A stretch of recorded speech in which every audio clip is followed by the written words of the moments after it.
Hey everyone, this is Turd Flinging Monkey. We're going to start a new series, kind of like a book club. We're going to read Sun Tzu's The Art of War, specifically the Sanshi Group translation, which is available online. I'll provide a link in the description.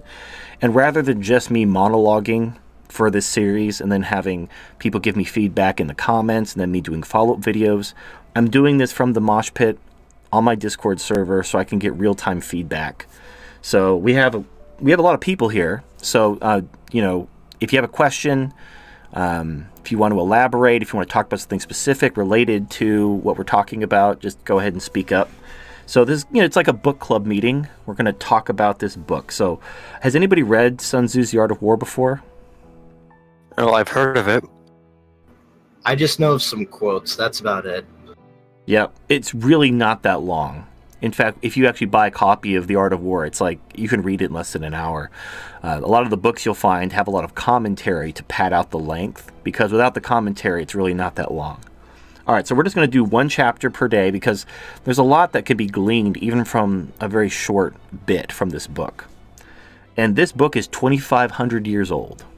It is an old book from ancient China. Hey, watch out for the copyright, though. I'm pretty sure it's not copyrighted. I mean, the translation might be, but I'm adding commentary, so hashtag fair use. Anyway, starting with Chapter 1, Calculations. It says, warfare is important to a nation. It is a matter of life and death. It is the way to survival or to destruction, so study it. So, obviously, this is important shit. Like, really important shit. You talk about war, there's a reason why business leaders and politicians are told to read The Art of War. The principles of warfare, you could just replace bullets with memes. The great meme war. So all warfare isn't necessarily physical. So this is why it's such a very well-read book that's been translated, retranslated, and spread for so long.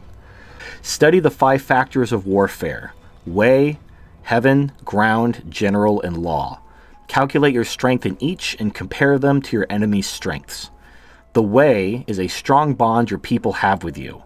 Whether they face certain death or hope to come out alive, they never worry about danger or betrayal. Heaven is dark and light, hot and cold, and the seasonal constraints. Ground is high and low, far and near, obstructed and easy, wide and narrow, and dangerous and safe.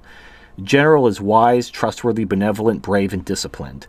Law is organization, the chain of command, logistics, and control of expenses. So let's back up. Let's talk about each one of these individually. So what they call the way, insert Ugandan Knuckles joke, is the bond that the people and the leader and the nation have with each other, as basically they feel like they belong. It's their identity. This goes directly to in the face of diversity as our strength. I mean, we're only on the first chapter. The key to having a strong way, again, it says, the way is the strong bond your people have with you. Whether they face certain death or hope to come out alive, they never worry about danger or betrayal. This requires unity. Having diversity directly interferes with this. Directly, because if you have all these different... Now, I'm not talking about racial diversity. I mean, I don't give a shit what color your skin is. But if we don't speak the same language, if we have completely different cultures, if we have completely different belief systems, completely different principles, ideologies, motives, values, we have nothing in common. I mean, we could be the same color. We could be the same race. We could look like twins. But if we have nothing else in common, I don't give a shit. YouTube has no sense of identity. Like, if you say you're a YouTuber, it means nothing. Who gives a shit? YouTubers come in every flavor imaginable. There's no united anything to be a YouTuber. It's just a platform. And that's the point. So imagine if, this is going to make people laugh. Imagine if Susan Wojcicki, or whatever the fuck her name is, she decided to, call for all YouTubers to unite for something for the sake of YouTube. I would tell her to go fuck herself, and I think most YouTubers would tell her to go fuck herself, because they have no loyalty to YouTube. Even though they are YouTubers, it's just a platform. Everything is about knowing yourself and knowing your enemy. We're not at that spot yet, but we'll get there. But you look at the opponent you're facing, whether it's a business deal, whether it's an organization, whether it's a political thing, or whether it's an actual war. Does your opponent Do they have the way?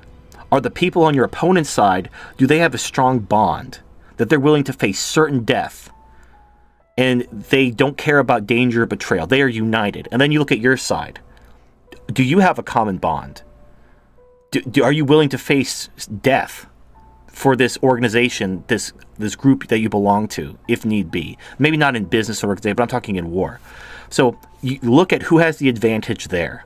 Then look at, the heaven and earth part, not really that important. Your leaders, is the general wise, trustworthy, benevolent, brave, and disciplined? Are your leaders competent? Are they wise? Are they benevolent? Are they brave? Are they disciplined? Do they know what the fuck they're doing? Or are they pieces of shit that don't know anything and you have no faith in them? And then the last one, I would argue, is the least significant. This is the organization, chain of command, logistics, and control of expenses. So let's use a real life example. Let's look at Western countries versus Islam. Okay, let's just put all of that on the table. So, who has the advantage when it comes to the way? Do Western countries or Islam have the advantage? Islam. What? Islam. Yeah. Hands down. Hands down, Islam has the advantage. Especially Western civilization can't stop beating it down its own men, who are the very men that's going to rely on to defend them. And all they can do is shit on them and emasculate them and tell them they're toxic and racist and sexist. They just can't help it. So Islam absolutely has an advantage when it comes to the way. As far as the heaven and earth and whatever, who cares? Honestly, it doesn't matter. Now, leaders, the general being wise, trustworthy, benevolent, brave, and disciplined. Do Western countries have competent leaders? Not really. Not really. I mean, Trump's pretty good. I've actually been kind of impressed by Trump lately. But you look at like Justin Trudeau, Theresa May, Angela Merkel. It's a horror show. But then you look at Eastern Europe, they seem to not be completely fucking retarded. Poland doesn't give no fucks. I like Mattis. Just look at the defense minister of fucking Poland. there's- The guy looks intimidating as hell. There's absolutely no sense of unity in Western society. When it comes to the military, at least, there's no unity at all. Well, there's no unity in Western society at all anywhere. Right. Because the whole point of Western civilization is, we're all diverse, we all do whatever. And in fact, people come to America, for example, they don't want to be American. They'll come to America and they'll wave their Mexican flag and they'll refuse to learn English. They just come to America to work because the jobs are here. For the benefits. Right, or they want to go on welfare. They don't give the single shit about the country. They just want to benefit from the welfare programs and the jobs because they pay higher than in Mexico or wherever they came from. So you can't rely on them to defend your society when it's under attack because they don't care. They never did. If you look at all things being equal, this isn't a big blowout victory for Western civilization. And the main vulnerability of Western civilization is the absolute lack of unity or any sort of commonality between its citizens where they would actually give a fucking shit about their own countries. And this is coming from someone who was in the military and served 2 tours in Iraq. I don't give a shit because since then I've realized that America fucking hates me. It doesn't give a shit that I fought for it.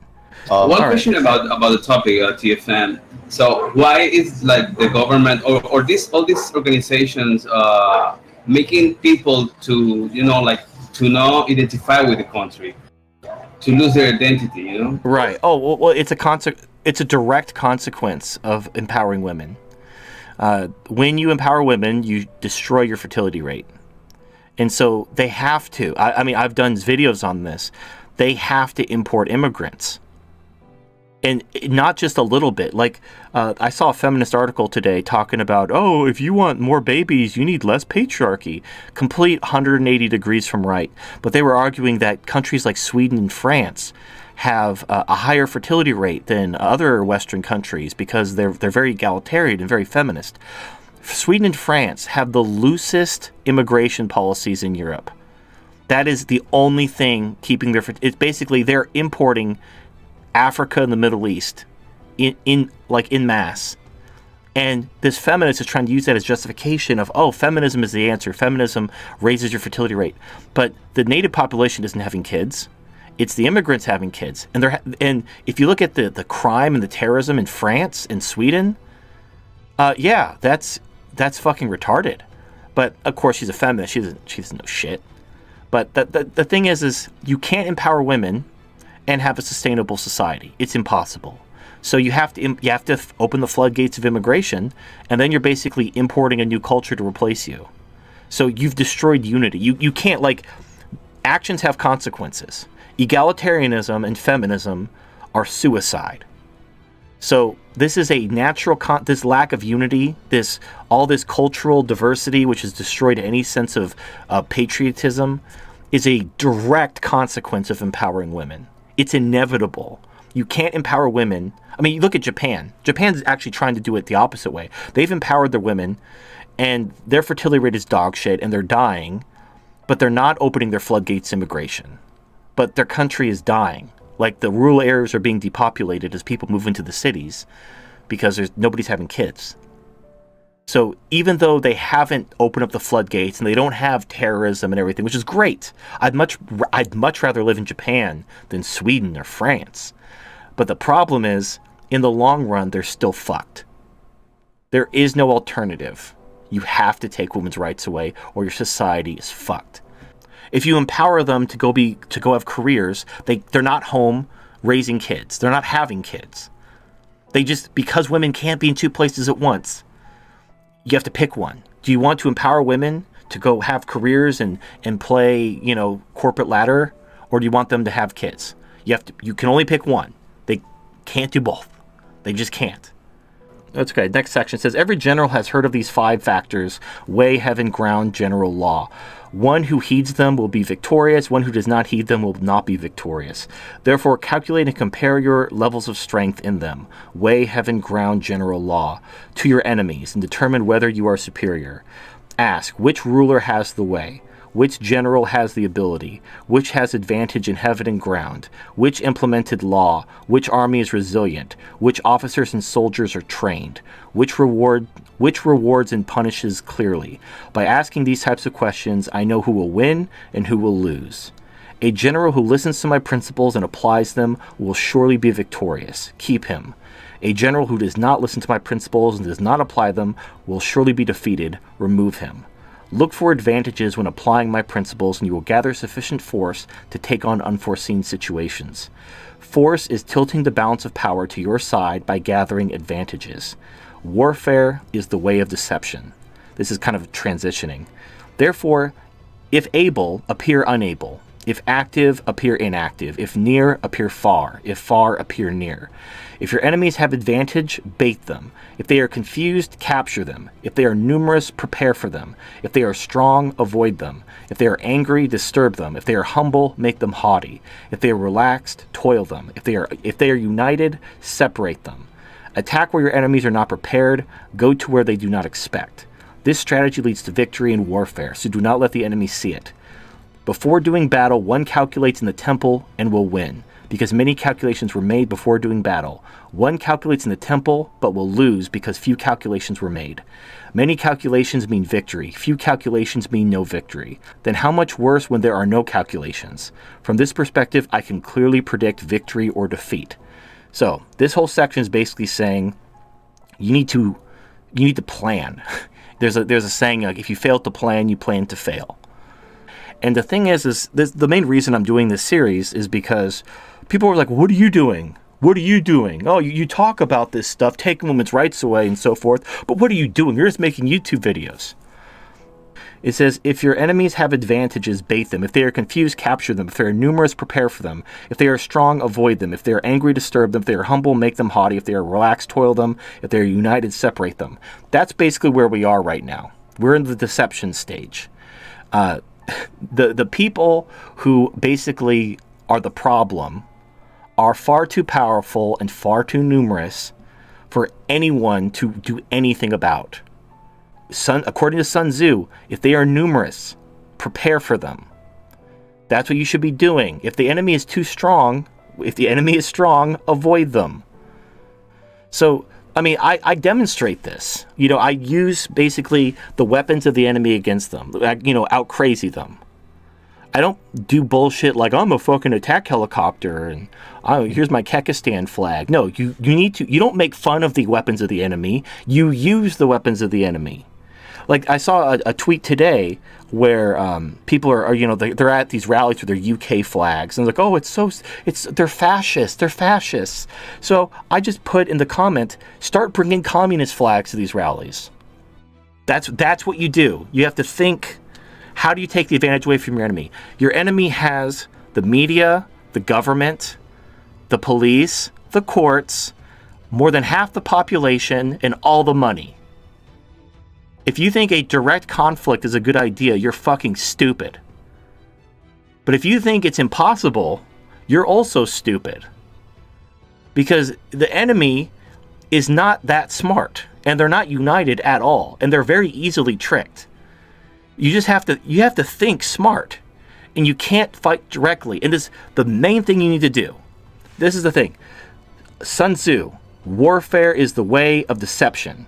The main thing you have to do is you need to take whatever bullshit honor and my principles. You need to take that shit and you need to throw it as far away as you can. That shit will get you killed. Honor and principles in war will get you fucking killed. I've seen it happen personally. Who gives a shit about it? Look at, I'm using an example, when the American Revolution with the Founding Fathers, they did not fight honorably because they were outmanned and outgunned. They actually had a logistical disadvantage when fighting Britain. The reason why the Americans won the Revolutionary War is because they fought horribly dishonorably. They used guerrilla tactics that they learned from the Indians. Because when they were fighting the Native Americans, they were kept getting ambushed and killed and scalped and everything. They learned to fight like that and how to combat that. And the British, they were used to fighting Napoleonic tactics, where they all get in columns and they trade volleys, and everyone stands in a straight line, and nobody sneaks up on anyone. Nobody slits their throat in the middle of the night. Everybody's very honorable. And that's the Americans won because they exploited the British's honor. We're being treated like that. Exactly. That is the actual problem. There's only one solution. And it may be final. Yeah. Well, I mean, there's a peaceful version of the solution. Well, there's the same solution, but it's like, is it going to be the peaceful version or it's going to be the violent version? But the same solution. I think it's going to be the solution. violence. Well, then again, if it is going to be the violent solution, then what you do is you prepare. You don't fight the enemy now. And everyone is like, let's start a war against our government. No, you're fucked if you do. Like right now, not in 2018, like the surveillance state. I mean, people, they'll arrest you for a mean tweet. But just wait. Wait until the shit really hits the fan. It's going to happen. So just you prepare. No one's overthrowing shit. You have to let the cancer metastasize. Just like you tell someone, okay, we got to do this, and like, oh no, I don't want to. Oh, that's gonna hurt. Okay, fine. Come back later. Are you ready to do it? Nope. Okay, I'll come back later. Eventually, things are gonna be really bad, and they're gonna be like, okay, I guess we got to do that thing that you've been talking about. Okay, and then now they're on board, and maybe it's too late, maybe it isn't, and that we're actually gonna get into this next time when we talk about chapter 2. Basically literally the chapter 2 is called Doing Battle, and it talks about exactly how you should conduct war. And the way the West has been fighting wars is fucking terrible. Like, I don't understand, especially when you're a superpower fighting some pissant third world piece of shit. There's no justifiable reason why you don't just fucking steamroll the shit out of them in a day. I was about to say, yeah, why haven't we?